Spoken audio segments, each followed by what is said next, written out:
안녕하세요. 헤리티지 시청자 여러분. 오늘은 상속법 중에서도 특히 흥미롭고 때로는 드라마틱한 유류분 소송에 대해서 이야기해 보려고 합니다. 끝까지 함께 해주세요.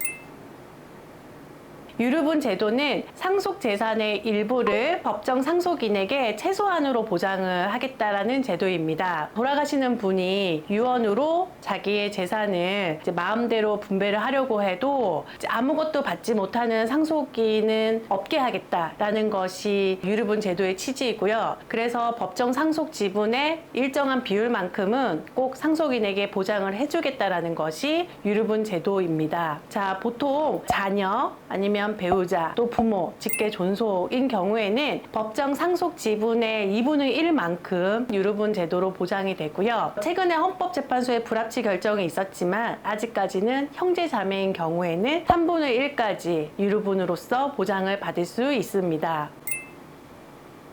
제가 실제로 발생하는 소송 사례를 가지고 한번 더 쉽게 설명을 드려보겠습니다. 예를 들어서 아버지가 한 분 계시고 자녀가 2명이 있는 한 가정이라고 생각을 해보겠습니다. 아버지가 돌아가시면서 자식들 몰래 유언장을 만드셨어요. 내 상속 재산은 전부 나의 첫째 아들에게 주겠다라는 내용으로 유언장을 남기고 돌아가셨죠. 아버지가 돌아가신 이후에 그 유언장이 공개가 됐고, 첫째 아들 같은 경우에는 유언장을 통해서 아버지의 상속 재산을 전부 자기가 다 가지고 갈 수 있게 됐는데, 둘째 자식 같은 경우에는 그럼 나는 한 푼도 못 받냐, 아버지 재산에 대해서 나는 아무런 상속에 대한 권리가 없느냐, 이렇게 고충을 토로하실 수 있습니다. 자, 이런 경우에 둘째 자녀분께서는 첫째 아들을 상대로 유류분 청구권이라는 것을 행사해서 법에서 보장하는 최소한의 지분을 보장받겠다라고 해서 소송을 제기할 수 있는 거고요. 또 다른 예로 아버지와 자녀 2명이 있는 한 가정에서 아버지께서 돌아가시면서 상속재산을 아무것도 남기지 않고 돌아가신 거예요. 근데 알고 봤더니 아버지가 돌아가시기 전에 첫째 아들에게 몰래 본인의 재산들을 다 증여를 한 것이죠. 그러면 증여를 받지 않은 나머지 다른 자녀분께서는 그럼 또 마찬가지로 나는 아무런 상속재산을 상속받지 못하냐? 라는 문제를 제기할 수 있는데요. 이 경우도 마찬가지로 유류분 소송이라는 것을 통해서 법에서 정하는 그 상속 지분의 절반만큼은 소송을 통해서 되찾아올 수 있는 것입니다. 결과적으로 상속인 중에 누구 한 명이 돌아가신 분의 상속 재산을 100% 전부 다 가져갈 수도 없는 것이고, 다른 나머지 한 명이 상속 재산을 전혀 못 가져가는 경우도 발생하지 않는 것이죠. 그러니까 유류분이라는 제도를 통해서 상속 재산의 일정 부분은 꼭 상속인들한테 돌아가는 것이 유류분 소송인 것입니다. 그래서 혹시 부모님께서 돌아가시면서 상속 재산을 정리함에 있어서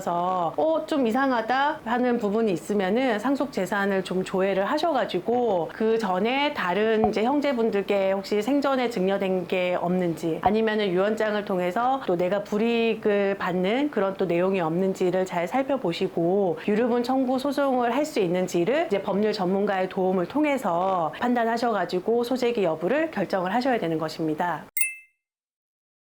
일단은 유류분 소송에서 가장 중요한 점은 돌아가신 분의 날 기준으로 1년 이내에 법원에 반드시 유류분 청구 소송을 제기해야 된다는 그런 기간의 제한이 있습니다. 그러니까 유류분 소송이라는 것을 그 기간이 도과를 하게 돼서 소제기를 못하는 상황이 되면 안 되기 때문에 가급적 빨리 돌아가신 분의 부모님이나 배우자나 어떤 분들의 상속 재산을 최대한 적극적으로 조사를 하셔서 나의 유류분이 혹시 침해된 경우가 있는지, 아니면은 내가 유류분을 청구할 수 있는 어떤 가능성이 있는지를 법률 전문가와 함께 적극적으로 상의를 하셔가지고 결정을 하셔야 되는데요. 우선은 돌아가시고 나서 장례를 치르시고 난 다음에 우리가 사망 신고를 할 때 그 돌아가신 분의 상속 재산을 전체적으로 조회를 해볼 수 있는 그런 제도가 있습니다. 그래서 일단은 상속 재산을 전체적으로 조회를 하신 다음에 그 상속 재산을 가지고 빚이 있으면 빚이 있는 대로, 빚이 없으면 없는 대로 일단은 정리를 하신 다음에 법정 상속 지분대로 나누는 작업을 좀 하셔야 되고요. 여기서 돌아가신 분의 유언장이 있다. 근데 그분께서 어떤 누군가에게 자신의 상속 재산을 전부 다 주겠다라는 내용이 있으시면 곧바로 유류분 청구 소송을 제기할 준비를 진행을 하셔야 되는 거고요. 만약에 그런 유언장은 없지만 돌아가시기 전에 생전 증여를 통해서 다른 자식들이나 어떤 누군가에게 전부 상속 재산을 증여를 판결됐다. 마찬가지로 유류분 소송을 대비하셔서 준비를 하셔야 되는 것입니다.